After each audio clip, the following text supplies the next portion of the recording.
নমস্কাৰ প্ৰিয় বন্ধু বান্ধৱীসকল, আপোনাৰ যদি শত্ৰু বেছি, শত্ৰুৱে যদি আপোনাক মনোকষ্ট দি থাকে, শাওণ মাহৰ যিকোনো এটা সোমবাৰে কৰক এই উপায়। বাবা ভোলানাথৰ কৃপাত সেই শত্ৰুৱে শত্ৰুতা এৰি আপোনাৰ ওচৰত শৰণাপন্ন হ'বলৈ বাধ্য হ'ব। উপায়টোৰ জৰিয়তে মহাদেৱৰ শক্তিয়ে শত্ৰুৰ মন জয় কৰি আপোনাৰ প্ৰতি সেই শত্ৰুৰ শত্ৰুতা নাইকিয়া কৰিব। যিমান ক্ষমতাশালী বা পৰাক্ৰমী শত্ৰু হ'লেও আপোনাক সন্মুখত দেখাৰ লগে লগে তেওঁ আপোনাৰ প্ৰতি সহানুভূতিহে দেখাবলৈ বাধ্য হ'ব। আজিৰ ভিডিঅ'ত আমি আপোনাক জনাম শাওণ মাহৰ যিকোনো এটা সোমবাৰে মহাদেৱৰ চৰণত কি উপায় কৰিব পাৰিলে শত্ৰুৰ শত্ৰুতা নাইকিয়া হয় আৰু শত্ৰুৱে আপোনাক দেখাৰ লগে লগেই সেও মানিবলৈ বাধ্য হ'ব। সেয়েহে প্ৰতিজন মানুহৰ বাবেই আজিৰ ভিডিঅ'টো অত্যন্ত প্ৰয়োজনীয় ভিডিঅ'। আপোনাৰ যদি শত্ৰু আছে, শত্ৰুৱে যদি আপোনাক মনোকষ্ট দি থাকে, সেয়া লাগিলে ঘৰৰে হওক বা পৰৰে হওক, তেনে শাওণ মাহৰ যিকোনো এটা সোমবাৰে কৰক শত্ৰুনাশক এই মহা উপায়। মহাদেৱৰ কৃপাত আপুনি শত্ৰুমুক্ত হৈ সুখী আৰু স্বাধীন হ'ব পাৰিব। গতিকে আজিৰ ভিডিঅ'টো যদি আপুনি সম্পূৰ্ণকৈ চায়, তেনে শাওণ মাহৰ যিকোনো এটা সোমবাৰত এই উপায়টো কৰি নিজৰ শত্ৰু নাইকিয়া কৰিব পাৰিব। প্ৰিয় বন্ধু বান্ধৱীসকল, তেনে জানো আহক শাওণ মাহৰ সোমবাৰে মহাদেৱৰ চৰণত কি উপায় কৰিব পাৰিলে শত্ৰুৰ মন জয় কৰি শত্ৰু নাইকিয়া কৰিব পাৰি। উপায়টোৰ কথা কোৱাৰ আগতেই আপোনাক এটি সৰু অনুৰোধ জনাওঁ। ভিডিঅ'টো যদি ভাল লাগে তেনে এটা লাইক কৰাৰ লগতে কমেণ্ট বক্সত দেৱাদিদেৱ মহাদেৱক ভক্তি কৰি হৰ হৰ মহাদেৱ বুলি লিখিবলৈ কেতিয়াও নাপাহৰিব।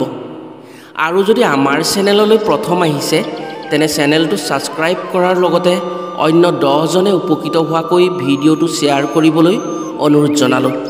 বাবা ভোলানাথ হৈছে মহাযোগী আৰু ক্ষমতাশালী শত্ৰু বিনাশকাৰী। শাওণ মাহটো হৈছে বাবা ভোলানাথৰ মাহ। এই মাহত যদি তেওঁক পূজা প্ৰাৰ্থনা কৰাৰ উপৰিও তেওঁৰ নামত কিছুমান আধ্যাত্মিক উপায় কৰিব পৰা যায়, তেনে বাবা ভোলানাথৰ কৃপাত সেই উপায়সমূহৰ জৰিয়তে বাবা ভোলানাথৰ পৰম কৃপা লাভ কৰিবলৈ সক্ষম হয়। আজিৰ ভিডিঅ'ত ক'বলৈ লোৱা উপায়টো যদি আপুনি শাওণ মাহৰ যিকোনো এটা সোমবাৰে কৰিব পাৰে, তেনে যিকোনো শত্ৰুৰ পৰাই ৰক্ষা পৰিব পাৰিব। সাধাৰণতে শত্ৰুৰ শত্ৰুতা দুই প্ৰকাৰৰ: গোপন শত্ৰু আৰু দেখা দেখিকৈ কৰা শত্ৰুতা। দুই প্ৰকাৰৰ শত্ৰুৰ ভিতৰত গোপন শত্ৰু অত্যন্ত মাৰাত্মক। এই শত্ৰুৱে ব্যক্তিৰ উন্নতিত বাধা দিয়ে। আনে উন্নতি হ'লে তেওঁলোকৰ গা জ্বলে আৰু শত্ৰুতা কৰে। এই শ্ৰেণীৰ ব্যক্তিয়ে আনৰ অপকাৰৰ কথাই ভাবি থাকে আৰু আনক অপকাৰ কৰিয়েই বেছি ভাল পায়। আনৰ অনিষ্ট বা আনৰ অপকাৰ কৰাই হৈছে তেওঁলোকৰ প্ৰধান কৰ্তব্য আৰু তেওঁলোকৰ জ্ঞান। আপুনি চাবচোন, যদি কিবা কাৰণত উন্নতি হয় আপোনাৰ ঘৰখন, তেওঁলোকৰ গা জ্বলিব। আপোনাৰ ভাল হোৱাটো আপোনাৰ গোপন শত্ৰুৱে কেতিয়াও সহ্য কৰিব নোৱাৰে। এই শত্ৰুতা সাধাৰণতে মহিলাসকলৰ বেছি। যদি মহিলাগৰাকী ধুনীয়া বা সকলো ক্ষেত্ৰত আগবঢ়া হয়, তেতিয়া লগৰ মহিলাই তেওঁৰ লগত ফেৰ মাৰিব নোৱাৰি শত্ৰুতা কৰে, যাতে সেই মহিলাগৰাকীয়ে তেওঁলোকতকৈ পাছ পৰি থাকে। এনে ক্ষেত্ৰত সৎ সাহসী হ'লেও শত্ৰুৰ চালনাত বহু ব্যক্তি ভাগি পৰাও দেখা যায়। আজিৰ ভিডিঅ'ত কোৱা উপায়টো যদি আপুনি শাওণ মাহৰ যিকোনো এটা সোমবাৰে কৰিব পাৰে, যিবোৰ মানুহে আপোনাক শত্ৰুতা কৰি আপোনাক হতাশাত পেলাব খোজে, তেওঁলোকৰ নিজৰহে অনিষ্ট হ'ব। কাৰণ আপুনি আজিৰ ভিডিঅ'ত কোৱা উপায়টো কৰিব পাৰিলে তেওঁলোকৰ শত্ৰুতাই আপোনাক একোৱেই হানি কৰিব নোৱাৰে। এনেধৰণৰ গোপন শত্ৰুতা বিশেষকৈ ব্যৱসায় বাণিজ্য, পঢ়া শুনা আৰু সন্তানৰ উন্নতিৰ ক্ষেত্ৰতেই বেছি হোৱা দেখিবলৈ পোৱা যায়। সাধাৰণতে আপোনাৰ সন্তান যদি সকলো দিশতে আগবঢ়া হয় বা পঢ়া শুনাত চোকা হয়, তেনে ক্ষেত্ৰত আপোনাৰ ওচৰ চুবুৰীয়া চকু চৰহা শত্ৰুবোৰে সহিব নোৱাৰে আপোনাৰ সন্তানৰ উন্নতি দেখি। ফলস্বৰূপে তলে তলে কেনেকৈ আপোনাৰ সন্তানক বেয়া কৰিব পাৰি সেই কথাসমূহ চিন্তা কৰি থাকে আৰু সুবিধা অনুসৰি অনিষ্ট সাধন কৰে।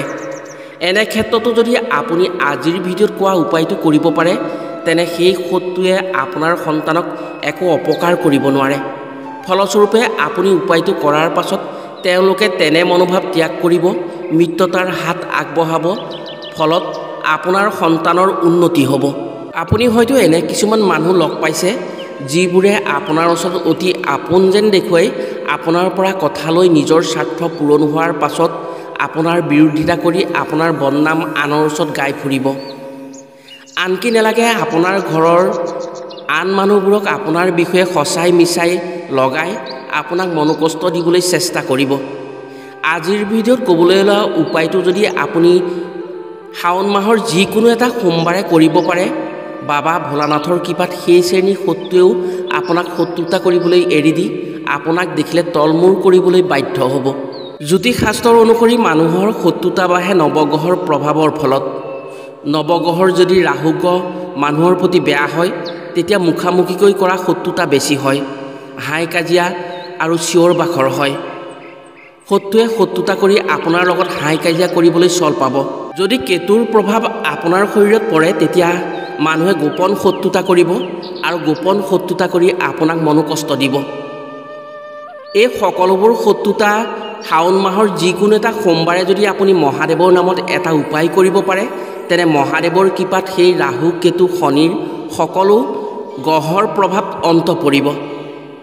প্ৰিয় বন্ধু বান্ধৱীসকল, তেনে পলম নকৰি জানো আহক শাওণ মাহৰ যিকোনো এটা সোমবাৰত কি উপায় মহাদেৱৰ নামত কৰিব পাৰিলে শত্ৰু নাশ হয়। এই উপায়ৰ জৰিয়তে শত্ৰু নাশৰ সহায় নহয়।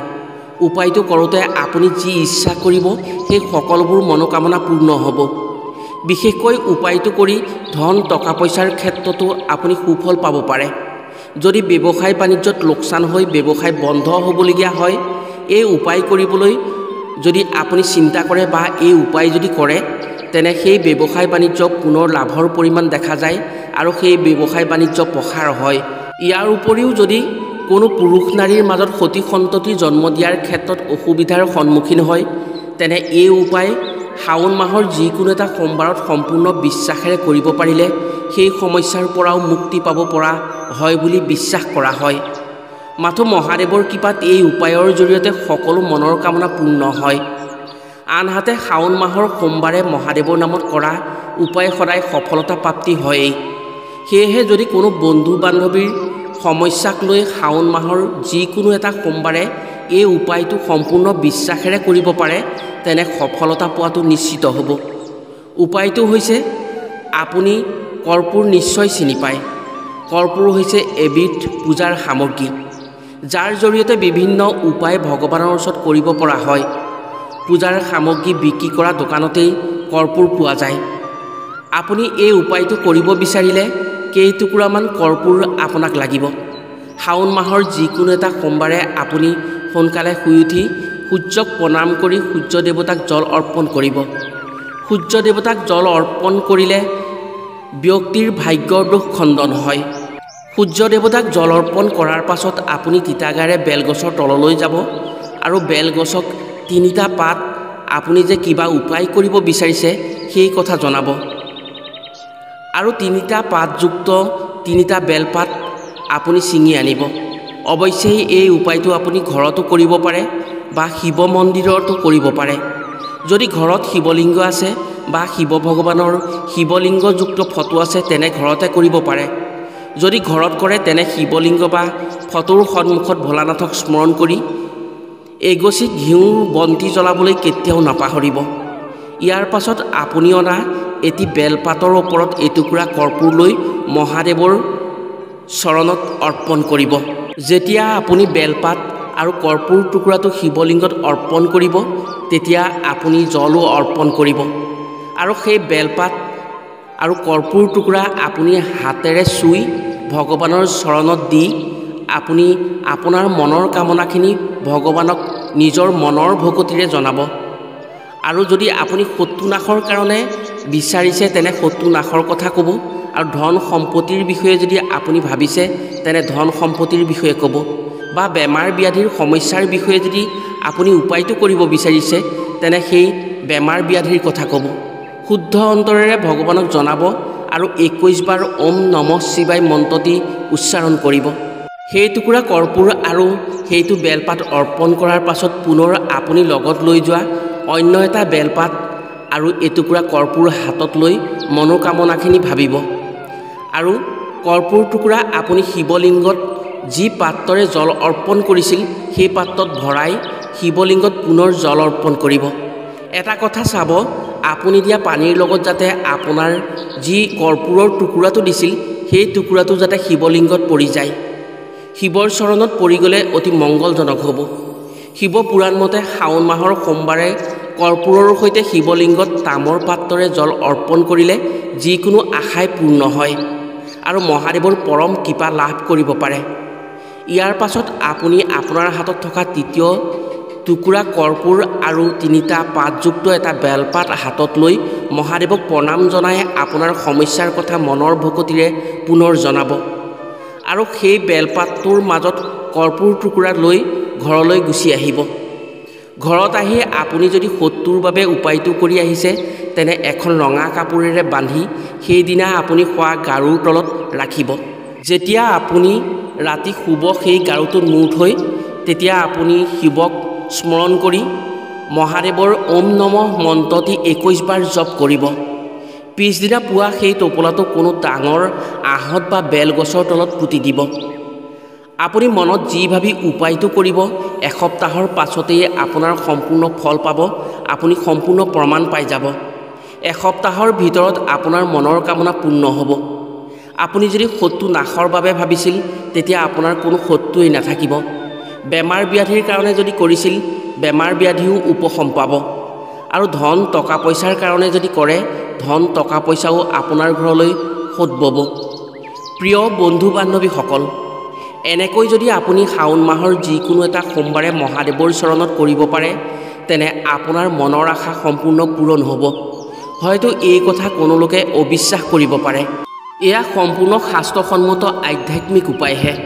যদি বিশ্বাস কৰে তেনে সুফল নিশ্চয় পাব আৰু যদি বিশ্বাস নকৰে তেনে সুফল নাপাবও পাৰে। এয়া আমি মনে সাজি কোৱা কথা নহয়।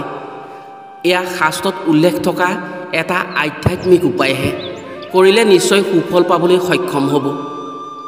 প্ৰিয় বন্ধু বান্ধৱীসকল, আজিলৈ ভিডিঅ'টো ইমানতে সামৰিছোঁ। পুনৰ অন্য এটি ভিডিঅ'ৰ জৰিয়তে লগ পোৱাৰ প্ৰতিশ্ৰুতিৰে আজিলৈ আহোঁ।